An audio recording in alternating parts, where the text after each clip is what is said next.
अब जैसा कि हम सभी जानते हैं कि दिल्ली के कई कोर्ट्स में दिल्ली सीएम अरविंद केजरीवाल से जुड़े ऐसे केसेस चल रहे हैं जिसने जजेस के नाक में दम कर दिया है। राउस एवेन्यू कोर्ट से लेकर हाई कोर्ट और हाई कोर्ट से लेकर सुप्रीम कोर्ट, हर जगह बस दिल्ली सीएम छाए हुए हैं और उनसे जुड़े केसेस में सबसे ज्यादा परेशान कोई दिखा है तो दिल्ली हाई कोर्ट में एक्टिंग चीफ जस्टिस मनमोहन और जस्टिस मनमीत प्रीतम सिंह अरोरा की बेंच दिखी है, जिसके सामने अब तक कई ऐसे केसेस आए हैं जो या तो दिल्ली सीएम को उनकी कुर्सी से हटाने की मांग करते हैं या फिर उन्हें जेल से गवर्नमेंट चलाने की परमिशन मिलनी चाहिए की जिद पर अड़ जाते हैं। अभी जिस केस की हम बात इस वीडियो में करने वाले हैं उसकी भी कुछ ऐसी ही मांगे थी जो सुनकर दिल्ली हाईकोर्ट बेंच काफी गुस्सा हो गई और जमकर फटकारा है। और दिल्ली सीएम अरविंद केजरीवाल से जुड़े केस में क्यों एक्टिंग चीफ जस्टिस मनमोहन ने अंडरवर्ल्ड डॉन दाऊद इब्राहिम का भी जिक्र हियरिंग के दौरान किया है, आगे देखते हैं। आपको बता दें कि ये case Amarjeet Gupta, a final year law student द्वारा फाइल की गई है and has been moved through advocate Mohammad Imran Ahmed. Petitioner की इस केस में मांगे ये थी कि इलेक्शन कमीशन ऑफ इंडिया एक ऐसा सिस्टम लेकर आए जिससे arrested political leaders video conferencing के जरिए लोकसभा पोस्ट 2024 की कैंपेन में हिस्सा ले सके। इस केस में पिटिशनर सबसे ज्यादा परेशान दिल्ली सीएम अरविंद केजरीवाल के जेल में रहने से दिखे थे,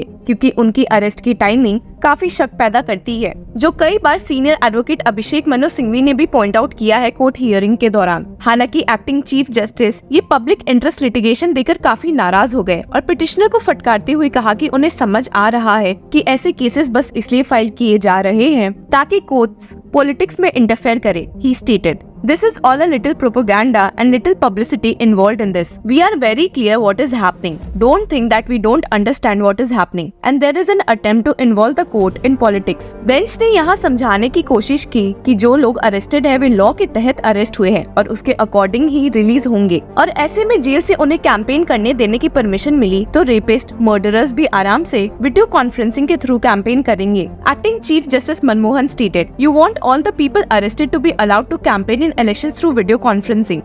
I am telling you, if this is done, all the dreaded criminals will form political parties. Dawood Ibrahim would contest election and campaign through video conferencing." Petitioner के इस पॉइंट पर कि मॉडल कोड ऑफ कंडक्ट के लागू होने के बावजूद भी दिल्ली सीएम अरविंद केजरीवाल को कैसे अरेस्ट किया जा सकता है, पर पलट जवाब देते हुए एक्टिंग चीफ जस्टिस मनमोहन ने कहा है कि कोई इस कोड के बाद मर्डर भी करे तो क्या उसे अरेस्ट नहीं करना चाहिए, and stated, "If a candidate is standing in election and he commits murder because of model code of conduct being in force, he won't be arrested. What are you doing? Please understand. People involved in murder and rape will start floating political parties before elections. It's not for us to interfere in this. We cannot make law." हालांकि यहाँ acting chief justice Manmohan शांत नहीं बैठे और एक बार फिर petitioner को फटकारते हुए कहा कि वे पॉलिटिक्स से दूर रहना चाह रहे हैं, पर कुछ लोग कोर्ट को जबरदस्ती इसमें इंटरफेयर करने पर मजबूर कर रहे हैं। He stated, "This is not our domain. We want to stay away from politics and more you are trying to involve us in political thicket.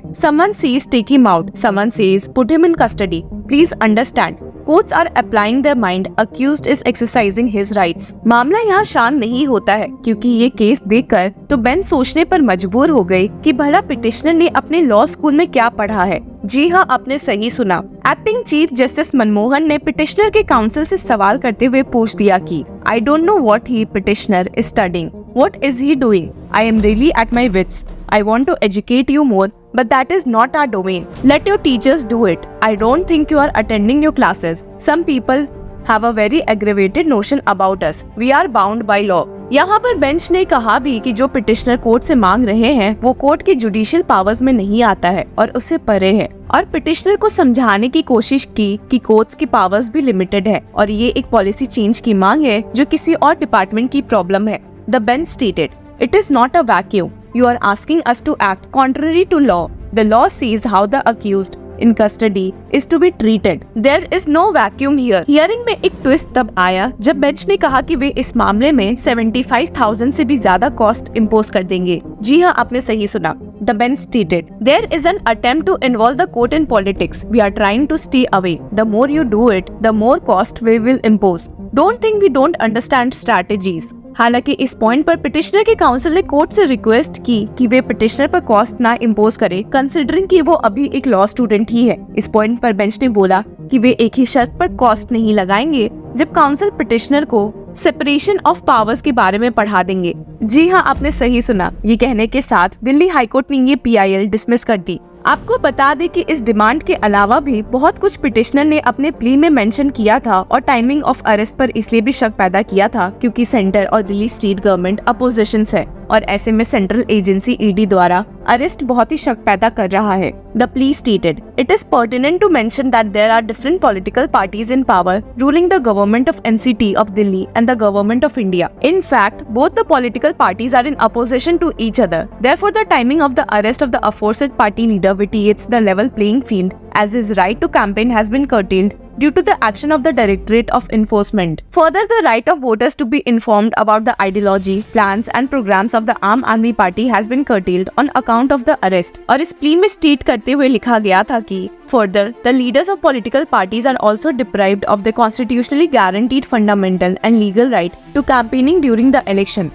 ऐसे आपको बता दें कि इस केस के पिटिशनर एक अकेले लॉ स्टूडेंट नहीं है जिन्होंने अरविंद केजरीवाल से जुड़े दिल्ली हाईकोर्ट में केस फाइल किया था। जी हाँ, आपने सही सुना। एक दूसरी प्ली एक 4th ईयर लॉ स्टूडेंट द्वारा फाइल की गई थी जिसे चाहिए था कि अरविंद केजरीवाल को एक्स्ट्रा ऑर्डिनरी इंटरिम बेल मिलनी चाहिए उनके खिलाफ चल रहे सारे क्रिमिनल केसेस में, including the Enforcement Directorate, which are pending for inquiry or trial till completion of his tenure. आपको बता दें कि ये पिटिशन एडवोकेट करण पाल सिंह द्वारा मूव की गई थी और आप सुनकर चौंक जाएंगे कि अपना नाम नहीं यूज करते हुए पिटिशनर ने we the people of India use किया है, जो देखकर बेंच काफी चौंक भी गई थी। बेंच तो इस पब्लिक इंटरेस्ट लिटिगेशन से काफी नाराज तो दिखी ही थी, पर कोर्ट में मौजूद सीनियर एडवोकेट राहुल मेहरा अलग गुस्सा थे, जो दिल्ली सीएम अरविंद केजरीवाल के बिहाफ पर थे और फटकारते हुए पिटिशनर को कहा था, completely impermissible prayers grant extraordinary bail in all matters. How can such a prayer be granted? Who is this person to come in this kind of matter? This is a complete publicity interest litigation. Very sorry state of affairs. Delhi high court bench इस case में भी पूछने पर मजबूर हो गई थी कि क्या पिटिशनर कॉलेज नहीं जाता और जाता है तो फिर ऐसे केसेस फाइल कैसे कर सकता है। The bench stated, thus the petitioner have good attendance in law school. It seems he does not follow the principles of law. We have said earlier, at times personal interest has to be subordinate to national interest. और ये वही petitioner है जिस पर Delhi high court bench ने 75,000 का cost impose किया था, जिसकी ही बात उन्होंने दूसरे केस हियरिंग में की है। आपको बता दें कि हियरिंग काफी इंटेंस भी हो गई थी जब पिटिशनर की काउंसिल ने बेंच को ये बताया था कि पिटिशनर अरविंद केजरीवाल के बिहाफ पर श्योरिटी देने के लिए भी तैयार है। ये सुनकर तो बेंच ने अपना आपा खो दिया था और पिटिशनर को फटकारते हुए कहा था, you will give personal bond as surety, you will ensure he won't influence witnesses, who are you, how can you say all this? The petitioner holds no power of attorney for respondent number 5 Kejriwal to make such statements और hold personal bonds. अब देखते हैं कि क्या Delhi high court के ऐसे cases को dismiss करने के बावजूद भी और ऐसे न्यू केसेस आ सकते हैं या नहीं। Till then keep following law चक्रा।